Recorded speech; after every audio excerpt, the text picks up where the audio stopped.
نحمده ونصلي على رسوله الكريم اما بعد فاعوذ بالله من الشيطان الرجيم بسم الله الرحمن الرحيم رب اشرح لي صدري ويسر لي امري واحلل عقدة من لساني يفقهوا قولي۔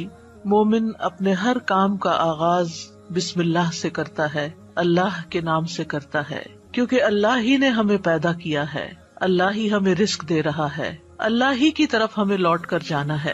لہٰذا ہمیں اس زندگی میں ہر کام کرتے ہوئے اپنے رب کو یاد رکھنا چاہیے۔ قرآن مجید کا آغاز بھی اللہ سبحانہ تعالیٰ نے بسم اللہ سے کیا، اور ہمارے لیے یہی مشروع کیا کہ ہم اپنا ہر قول اور عمل بسم اللہ کے ساتھ شروع کریں۔ پہلی وحی کا آغاز بھی اللہ کے نام کے ساتھ ہوا۔ جبریل امین نے پہلی مرتبہ جب نبی صلی اللہ علیہ وسلم کو قرآن مجید کی پہلی آیت سکھائی تو فرمایا اقرأ بسم ربک الذی خلق، اپنے رب کے نام سے پڑھ جس نے پیدا کیا۔ تو گویا عبادت ہو یا ہمارے دنیا کے کام ہو، ان سب میں ہمیں اپنے رب کو یاد رکھنا ہے، اور اس کے بے شمار فائدے بھی ہیں۔ اللہ سبحانہ تعالیٰ کا نام بابرکت ہے، لہٰذا جب ہم اللہ کے نام سے کوئی کام شروع کرتے ہیں تو ہمارے کاموں میں برکت پیدا ہو جاتی ہے۔ قرآن مجید میں آتا ہے تبارک اسم ربک ذو الجلال والاکرام، بہت بابرکت ہے تیرے رب کا نام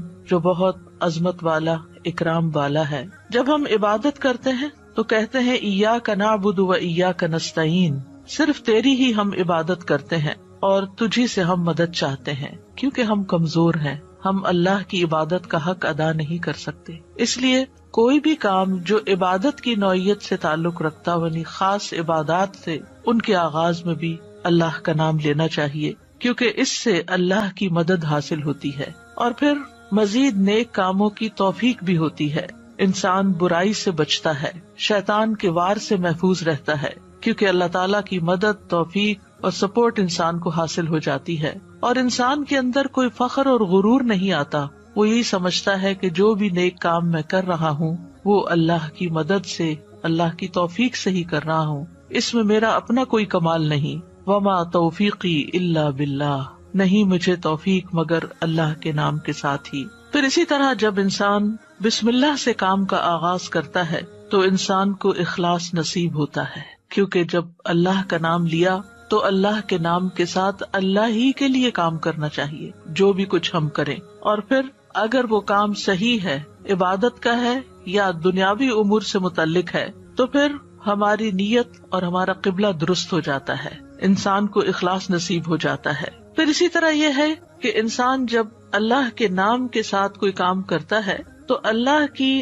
نعمتوں کی یاد دہانی بھی ہوتی ہے۔ مثال کے طور پر اگر آپ پانی پی رہے ہیں تو جب آپ پانی پینے لگتے ہیں تو بسم اللہ کہتے ہیں، اور جب بسم اللہ کہتے ہیں تو آپ کو اللہ کی یاد آ جاتی ہے، اور پھر ساتھ ہی وہ نعمت جو آپ استعمال کر رہے ہیں اس کے بارے میں غور و فکر بھی نصیب ہوتا ہے کہ یہ اللہ نے پانی پلایا ہے، اور پھر انسان کا غور و فکر اسے کہیں سے کہیں لے جاتا ہے، اس کے اندر ایک وسعت پیدا ہوتی ہے، وہ سوچتا ہے کہ یہ پانی میرے گلاس میں کہاں سے پہنچا، کس نے اتارا۔ تو ظاہر ہے کہ پانی کا پیدا کرنے والا بھی اللہ ہے، اور تمام چیزوں کو اللہ سبحانہ تعالیٰ نے پانی سے پیدا کیا۔ ہم تک جو پانی پہنچتا ہے کچھ تو زمینی ذرائع سے اور بیسیکلی بارش کے ذریعے آتا ہے۔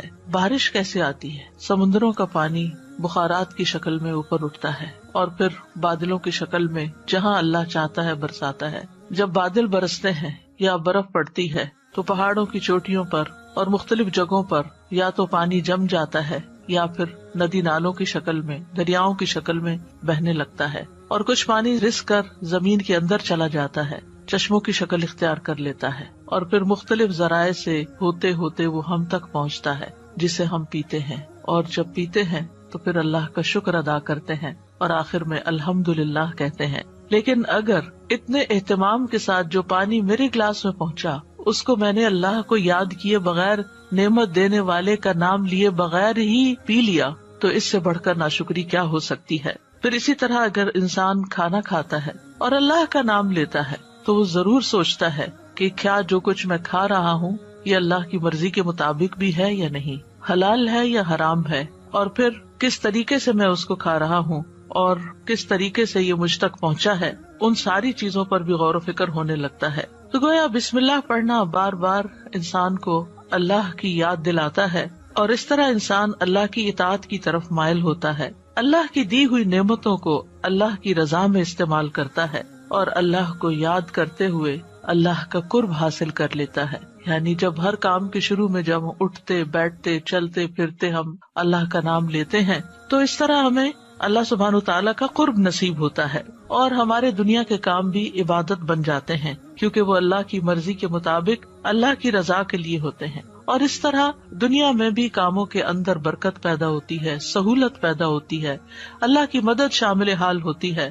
اور آخرت میں بھی یہ عمل فائدہ دیتا ہے، اور انسان کے اندر کوئی تکبر و غرور پیدا نہیں ہوتا۔ وہ سوچتا ہے کہ جو کچھ مجھے ملا ہے یہ اللہ کا فضل ہے۔ پھر ہم دیکھتے ہیں کہ انبیاء کا طریقہ بھی یہی رہا ہے۔ نوح علیہ السلام کے بارے میں آتا ہے کہ جب وہ کشتی پر سوار ہوئے تو انہوں نے دعا پڑھی، اس کا آغاز بھی بسم اللہ سے کیا، بسم اللہ مجریہا و مرساہا۔ اسی طرح سلیمان علیہ السلام نے ملکہ سبا کو جو خط لکھا اس کے آغاز میں بھی بسم اللہ لکھا۔ پھر اسی طرح ہم دیکھتے ہیں کہ نبی صلی اللہ علیہ وسلم متعدد مقامات پر بسم اللہ کی تعلیم دیتے ہیں، جس کے بارے میں آگے ہم متعدد احادیث میں دیکھیں گے کہ کس طرح آپ صلی اللہ علیہ وسلم کی زندگی کا ایک اہم حصہ تھا بسم اللہ پڑھنا، اور جس کام کا آغاز اچھا ہو جائے اس کا انجام بھی اچھا ہوتا ہے۔ قرآن مجید کا آغاز بھی بسم اللہ کے ساتھ ہو رہا ہے، اور بسم اللہ قرآن مجید کی ایک مستقل آیت ہے، یعنی یہ کہ سورۃ الفاتحہ یہ کسی اور سورت میں داخل نہیں ہے، ہر سورت کے شروع میں اسے الگ آیت کے طور پر لکھا گیا ہے۔ اور اس میں ہم دیکھتے ہیں کہ سورۃ التوبہ جو ہے اس سے پہلے بسم اللہ نہیں ہے، کیونکہ بسم اللہ سے امان حاصل ہوتی ہے، اور سورۃ التوبہ کے شروع میں مشرکین کو امان سے نکالا جا رہا ہے، بری ذمہ کیا جا رہا ہے۔ تو بہرحال آغاز ہوتا ہے قرآن مجید کا بسم اللہ الرحمن الرحیم کے ساتھ، یعنی میں اللہ کی مدد طلب کرتے ہوئے اپنی قرات کو اللہ کے نام سے شروع کرتا ہوں۔ اور پھر اس میں اللہ سبحانہ وتعالیٰ کے نام اللہ کے علاوہ دو صفات کا ذکر ہے۔ الرحمن ایسی ذات جس کی رحمت تمام مخلوق پر چھائی ہوئی ہے، اور الرحیم ایسی ذات جو مومنوں پر آخرت میں بھی رحم فرمائے گی۔ جہاں تک لفظ اللہ کا تعلق ہے تو اس کو اسم الجلالہ بھی کہتے ہیں۔ اللہ کی اصل الالہ ہے، اور لغت عرب میں الہ 4 معنوں پر بولا گیا ہے۔ نمبر 1 المعبود جس کی عبادت کی جائے، نمبر 2 الملجا جس کی پناہ لی جائے،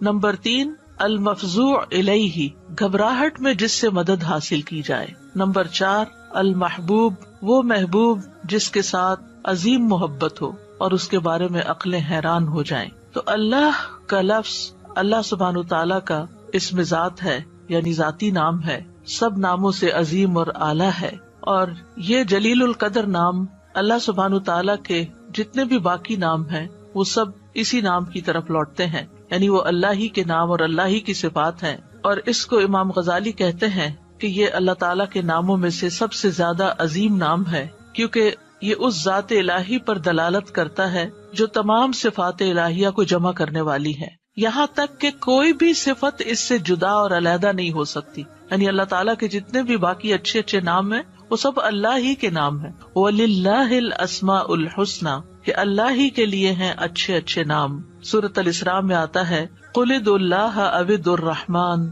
أَيَّمَّا تَدْعُوا فَلَهُ الْأَسْمَاءُ الْحُسْنَى کہہ دیجئے کہ اللہ کو پکارو یا رحمان کو پکارو، تم جس کو بھی پکارو گے سو بہترین نام اسی کے ہیں۔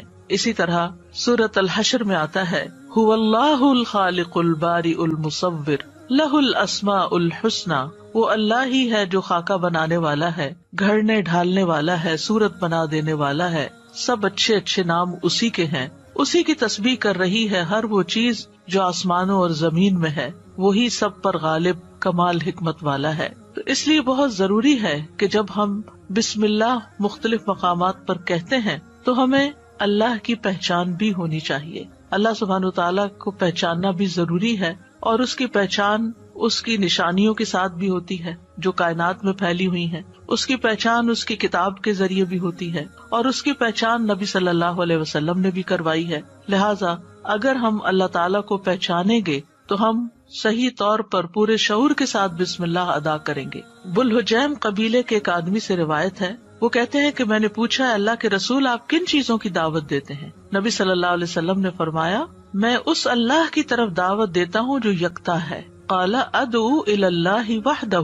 کون ہے اللہ؟ وہ اللہ کہ جب تم پر کوئی مصیبت آتی ہے اور تم اسے پکارتے ہو تو وہ تمہاری مصیبت دور کر دیتا ہے، اور جب تم کسی بیابان اور جنگل میں راستہ بھول جاؤ اور اس سے دعا کرو تو وہ تمہیں واپس پہنچا دیتا ہے. جب تم قحط سالی میں مبتلا ہوتے ہو اور اس سے دعا کرتے ہو تو وہ پیداوار ظاہر کر دیتا ہے، یعنی تمہارے سب کام وہی بناتا ہے. لیکن یہاں خاص طور پر اس آیت کے اندر یعنی بسم اللہ الرحمن الرحیم کے اندر اللہ سبحانہ تعالیٰ نے اپنا جو تعارف کرایا ہے، اپنی جو پہچان کرائی ہے، وہ اپنی صفت رحمت کے ساتھ کروائی ہے کہ کون ہے اللہ؟ وہ جو بے حد مہربان، بہت ہی زیادہ مہربان. الرحمن فعلان کے وزن پر مبالغے کا صیغہ ہے کہ جو بہت ہی زیادہ، یعنی انسان کی عقل اس کو کمپریہینڈ کر ہی نہیں سکتی کہ وہ کتنا مہربان ہے. اور پھر مزید اسی صفت سے، صفت رحمت ہی سے الرحیم کا لفظ آیا کہ جو بار بار رحم کرنے والا ہے. لہٰذا اللہ سبحانہ وتعالی وہی ہے جو اپنی رحمتیں نچھاور کرتا ہے، اور رحمت کا مطلب ہے نرمی اور شفقت کرنے والا. گویا اللہ سبحانہ وتعالی کی صفات میں اللہ تعالیٰ کے اپنے بندوں کے ساتھ، اپنی مخلوق کے ساتھ معاملہ کرنے میں نرمی اور شفقت ہے. اور رحمان اور رحیم دونوں صفات اللہ ہی کی ہیں، دونوں نام اللہ ہی کے ہیں، لیکن دونوں میں تھوڑا فرق ہے. رحمان ایسی رحمت والا جس کی رحمت دنیا کی تمام مخلوقات کو اور آخرت میں مومنوں کو بھی شامل ہے، یعنی یہ رحمت عام ہے. اور اسی نام سے اللہ سبحانہ تعالیٰ نے اپنے آپ کی پہچان کروائی کہ الرحمن علی العرش استویٰ، وہ بے حد رحم فرمانے والا عرش پر بلند ہوا. اور رحیم سے مراد ایسی رحمت والا کہ جو قیامت کے دن صرف مومنوں کے لیے ہوگی. اور ہم جانتے ہیں کہ اللہ سبحانہ تعالیٰ کی رحمت کے 100 حصے ہیں، جس میں سے صرف ایک حصہ دنیا میں اتارا ہے، باقی اللہ سبحانہ تعالیٰ نے آخرت کے لیے، یعنی اس کی باقی رحمتیں 99 جو ہے وہ آخرت کے لیے ہیں، جس کی بنا پر وہ بندوں کی بخشش فرمائے گا. یہاں دونوں ناموں کو اکٹھا کیوں کیا گیا ہے؟ اللہ سبحانہ تعالیٰ کے دونوں نام الرحمن اور رحیم کا مل کر آنا اللہ سبحانہ تعالیٰ کی رحمت کے مزید کمال کو بیان کرتا ہے. اور اس کے بارے میں ابن القیم رحمہ اللہ کہتے ہیں کہ جہاں تک الرحمن اور رحیم دونوں ناموں کو جمع کرنے کا تعلق ہے تو اس کا معنی ان دونوں معنوں سے اچھا ہے جو معنی ان کے الگ الگ بیان کیے جاتے ہیں، یعنی وہ مزید جمع ہو جاتا ہے. اور وہ یہ ہے کہ الرحمن اللہ کی قائم صفت پر دلالت کرتا ہے، اور لفظ الرحیم اللہ کی مخلوق پہ کی جانے والی رحمت سے تعلق رکھتا ہے. پس پہلا نام جو ہے اللہ کی ذاتی صفت رحمت پہ دلالت کرتا ہے، اور دوسرا نام اللہ کے فعل پر دلالت کرتا ہے کہ اللہ اپنی رحمت کے ساتھ مخلوق پر رحم فرماتا ہے. اور ابن قیم یہ بھی کہتے ہیں کہ ان دونوں صفات کو جمع کرنے کا یہ فائدہ ہے کہ اللہ نے دنیا میں جلد اور آخرت میں بعد میں واقع ہونے والی رحمت کی خبر دی ہے، اور اللہ کی خاص اور عام رحمت کے متعلق خبر دی گئی ہے، اور اللہ کی رحمت اس کے غضب پر غالب ہے. ابو ہریرہ کہتے ہیں کہ رسول اللہ صلی اللہ علیہ وسلم نے فرمایا، جب اللہ مخلوق کو پیدا کر چکا تو اس نے اپنی کتاب لوح محفوظ میں لکھا جو اس کے پاس عرش پر موجود ہے کہ میری رحمت میرے غضب پر غالب ہے، اور اس کی رحمت بہت وسیع ہے. قرآن مجید میں آتا ہے وَرَحْمَتِي وَسِعَتْ كُلَّ شَيْءٍ، میری رحمت نے ہر چیز کو گھیر رکھا. کوئی اس کو مانتا ہے یا نہیں مانتا، اس کی عبادت کرتا ہے یا نہیں کرتا،